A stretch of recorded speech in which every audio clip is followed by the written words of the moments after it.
Let me go to Minister Paulo Guedes, and you have a lot of challenges in Brazil, which is one of the most powerful economies, país más grande do mundo. We need Brazil to grow, and I would like to ask you, Brazil has not been growing enough and has this tremendous challenge of reforms and the pensions particularly. So can you tell us a little bit, Minister, what are the things that this government of President Bolsonaro is trying to gear to get more investment, to open up, to, I hope, to seal the deal, Mercosur, Europe? There's so many things on your plate. Certainly. Different from Argentina, I must say, but also very challenging. Minister, please. Well, Brazil was once, by some decades, the fastest growing economy in the world. Brazil used to grow faster than China, than Korea, than Japan. Japan was number 2 for 2, 3, 4 decades. Like Argentina was once the 5th largest, highest per capita income in the world. Somehow we lost our way. Mm-hmm. And in the Brazilian case, tracking just the last 40 years, you can see public expenditures as a ratio of GDP coming from 18% under the last 2 military governments, when 18% at the end of the military government was already 22, 23.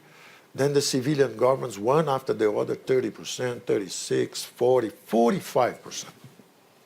So you saw not only a lot of misfunctionings, because when you're spending too much, for instance, in the Geisel government, which was the one before the last of the military government, he was recycling petrodollars and spending a lot through state companies.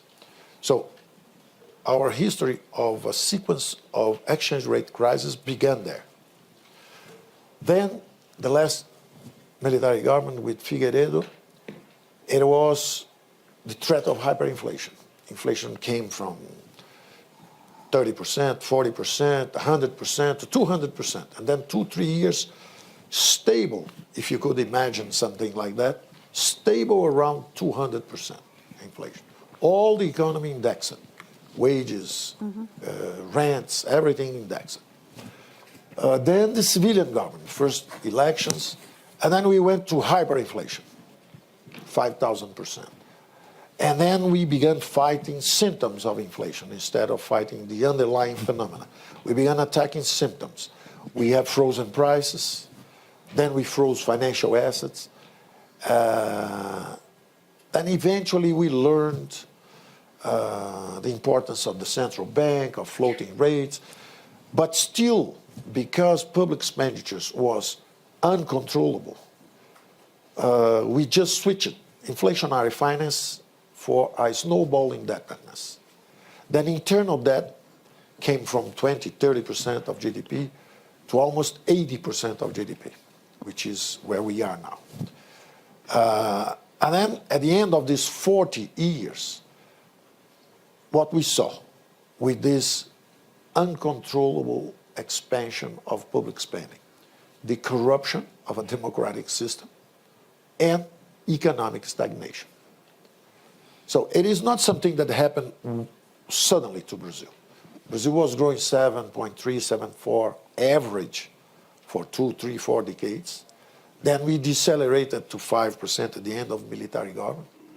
Then we began 2, 2.5 for 15, 20 years. And then we collapsed to 0 and eventually minus 3%, minus 3%. So it is a long story. I compared it to harpooned a whale, big whale, a giant dimension. It was a continent. It's a continental dimension economy with natural resources, with everything. And then we harpooned it with very high interest rates, with hyperinflation, with a lot of bureaucracy, high taxes.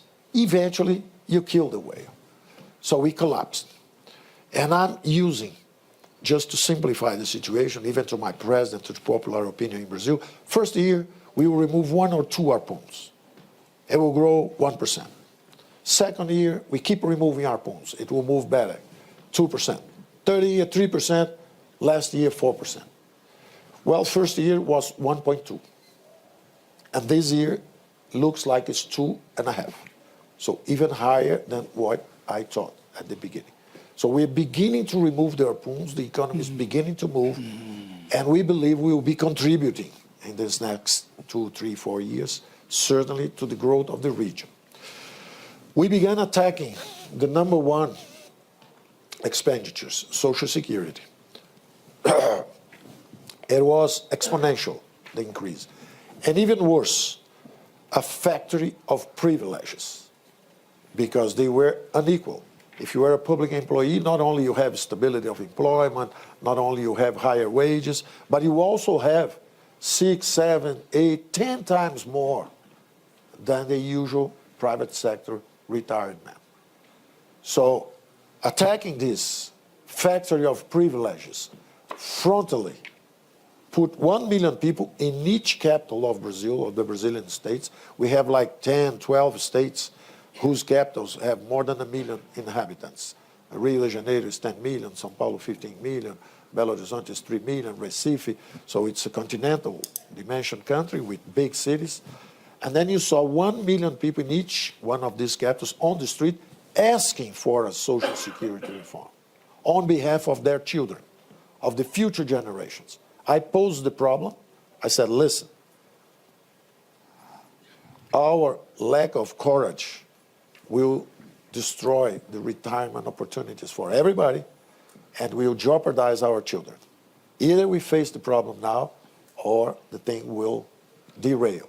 And then people went to the street asking for the Social Security, which was amazing. You see, even in countries like France today, they don't have political support to make the change. Sure. And in Brazil, everybody there. So the maturity of the thing is impressive. So the Congress approved the first reform. Then we attacked second largest expenditure. So not only the government was spending too much, 45% of GDP, but it was a low quality expenditures. Privileges in Social Security, one. Second one, interest payments on debt. One Marshall Plan a year, $106 billion to service debt a year, on internal debt. So it's the present value of a Marshall Plan. So Brazil rebuilds one Europe every year without escaping from poverty, which is mind-boggling. So it's a rich, wealthy country that can serve a debt like that and cannot remove. And when you compare the numbers, the first Bolsa Família, the voucher to poor people in Brazil, was 10 billion reais. We spent 40 times this, 400 billion reais in the service of the debt. So it's shocking. So what did we do? Let's deleverage the public banks. Let's pay back the debt. Let's reduce or decelerate sharply the growth of indebtedness. Let's grab and control public expenditure, because if we do that, we change the mix. The mix was always easy on fiscal and tight on money with explosive interest rates. So we switched. Now it's tight on fiscal and easier money. Just from 1 year, last year, to this year, we reduced 100 billion reais the service of the debt. So it's 25% reduction in interest payments. So we attacked the Social Security, number one. We attacked the interest payments with good economic policy, number two. And now we attack the wage bill itself. In a country that grows 2, 3%, 2.5% this year, and has inflation of 4%, revenues grow 4 plus 2.5 compounded 7%, almost 8%. In 2 years, it's little less than 20% revenues going. So if you freeze wage bills for 1.5 years, for 2 years, vanish. Situation is controlled. So, and we are not doing that, the federal government. We are decentralized. We create the state of fiscal emergency. A mayor, a governor, or the president, whoever is in trouble, in fiscal trouble, has the power to freeze wages. It's the Brazilian version of the shutdown. In the US, the shutdown, you stop paying everything. We don't stop paying. We just don't give rises. You just don't give You can't raise wages for 1 year and a half, 2 years. If you do that, revenues go up and you solve the problem with good economic policy again. So these are the three major expenditures control measures. Then we go to the other side. You talked about vaca muerta. Argentina is part of the same type of geology as the United States is. Vaca muerta is part of the same geology. So we finished drafting a new bill that is going to go shortly to Congress. I don't know if it's going to be in 10, 15 days or something like that.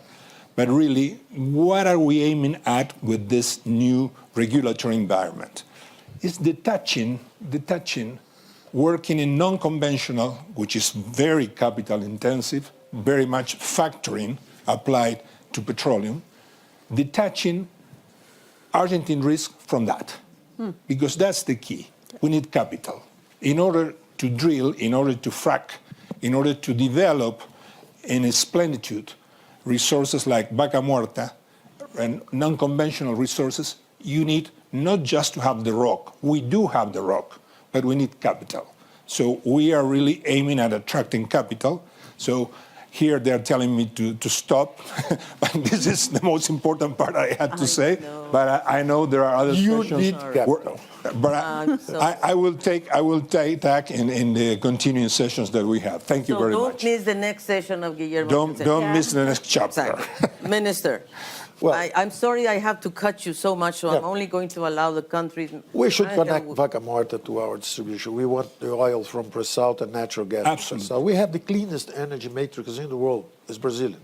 Yeah, Because of the hydroelectric power. absolutely. And we could since we discovered a new frontier of oil, we need natural gas because it's halfway between the dirty of the oil and the clean, which is the hydroelectric. So we'll be using that. We broke 2 monopolies in exploration and distribution of gas. We think we'll reduce 40% the cost of energy in Brazil. We shall try to connect to Vaca Muerta. We're bringing natural gas from Bolivia and oil, and we'll get it from the pre-salt. So with this, we could reindustrialize the country. We also promoted the law of economic freedom, because in the U.S., everything is permitted, is allowed, except what's forbidden. In Brazil, everything is forbidden, except what is allowed. So that's the way corruption spreads. Yeah. The highest the degree of control of the government over the resource, the highest the corruption. Power corrupts, absolute powers corrupts absolutely. So this thing of decentralizing resources, financial resource, and political power is in the agenda. As respect to the inequality and the youth, our social security reform presented there was all about the youth, all about the young guys. So we want to transit to a new world, eliminating totally the most cruel tax in the world, which is taxing labor. So the kid just getting out of school, 100% taxes on wages. So it's a low wage for whoever receives and very expensive for the company because there's no experience.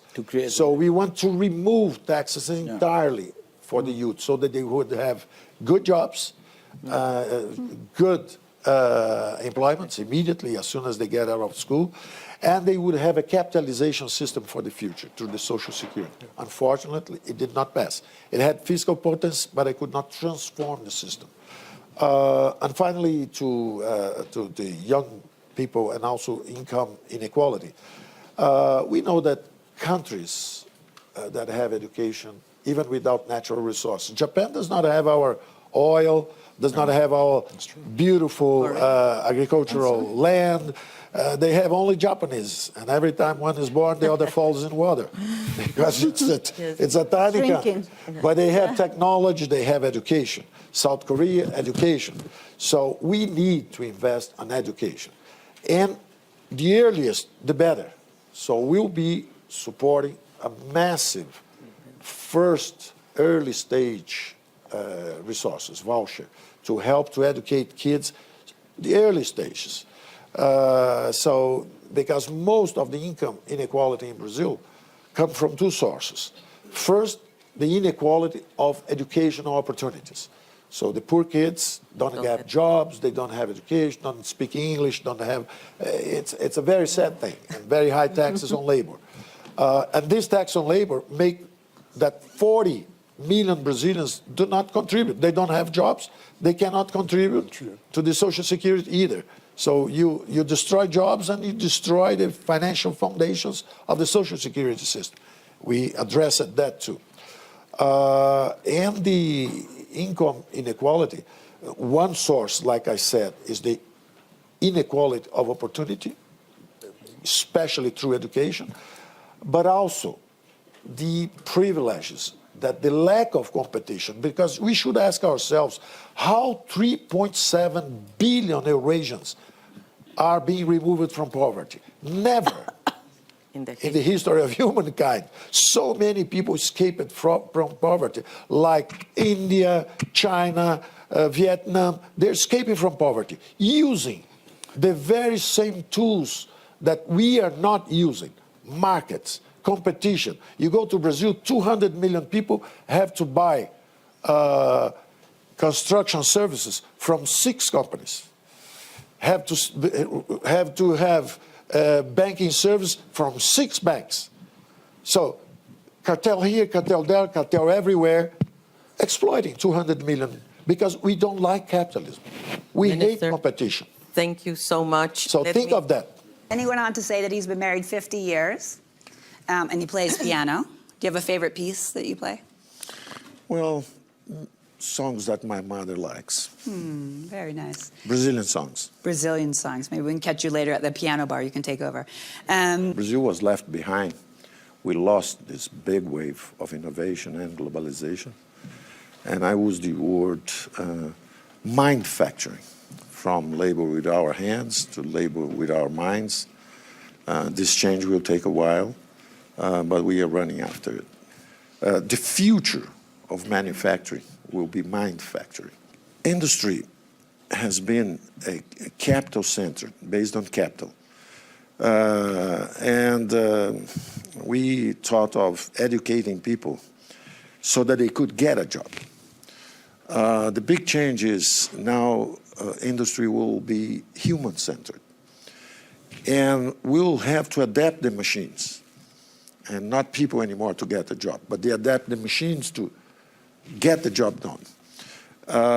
So I think this will be the great change to value human talent, creativity, even though working will be reduced to the machines themselves through IoT and artificial intelligence. So we now have to qualify capital to participate in our production system instead of just qualifying people to get a job in the system. In a country like Brazil, we are a little behind, not to say a lot behind. So we have a first level of concerns, which is removing a hostile environment to business in general, to receive and redeploy all this knowledge that is available already all over the world. It's a general equilibrium problem. So the worst enemy of the environment is poverty. People destroy environment because they need to eat. They have other concerns, which are not the concerns of the people who already destroyed their forests, they already fought their ethnic minorities and all these things. So it's a very complex problem. It has no simple solution. But this first level is try to remove all these obstacles, is something we are doing down there. But the second level, I would say, the most important thing to get this wave of the future is, the key word would be connectivity. It's exactly what is going on here now. We are establishing right now, as we speak, at least 3 new centers in Brazil. One is an affiliate center to the World Economic Forum, exactly to promote. We created in Brazil already the forum with the industrialists, because we must put together the industrialists, academia, research, and education, and business people, because business people know how you have to generate sustainable businesses, businesses that incorporate the values of society. So all of us want a greener space. All of us need more food. So depending on the chemicals you use to get more food, you don't have the cleaner space. And this is a political solution. It is not simple. It's very complex. There is a balance between reason and how to communicate and emotions. So what we are doing is exactly to creating an environment, trying to create an environment in Brazil. The first center is this affiliate center with the World Forum, exactly to explore the idea of manufacturing, how we get there. The second idea is integrating the committee. We're talking to Professor Schwab. There's a skills accelerator committee. They are putting to measure how things are going all over the world and get inputs from everybody to distribute later these initiatives. A decentralized process of innovation. This is the big challenge. And for the latecomer, like Brazil, it's even more crucial. So I would say our main role as a government is not to innovate, is to make sure that we have a business environment, an academic environment that allows us to appropriate all this knowledge. Remember, Brazilians invented the airplane. The Americans say it was the Wright brothers, but we have Santos Dumont. We invent the airplanes. So we did some interesting things in the past. And we are the second largest democracy in the world. So the voting power there is very important. So people want to have the industries and the jobs. And at the same time, there is an enormous pressure to keep it green. So it's a delicate balance, but we are pretty sure we'll accomplish it. Hi, I'm Pawan Goenka from India. In emerging economies like India, the government always worries that will advanced manufacturing take away jobs. And while industry keeps trying to say, no, but different jobs will come, nobody's able to explain what those different jobs would be for countries like India, not for US or Europe. Any views? Let's start with that one. Minister, do you want to take that? What are the new jobs that are coming? Well, I think when the first revolution came, everybody was very much concerned, and we created a lot of new jobs of higher order. And linking with what was said before, it's all about creating meaningful lives, better lives. All of us as a human species, we escape from nature. We are the animal who escaped from nature.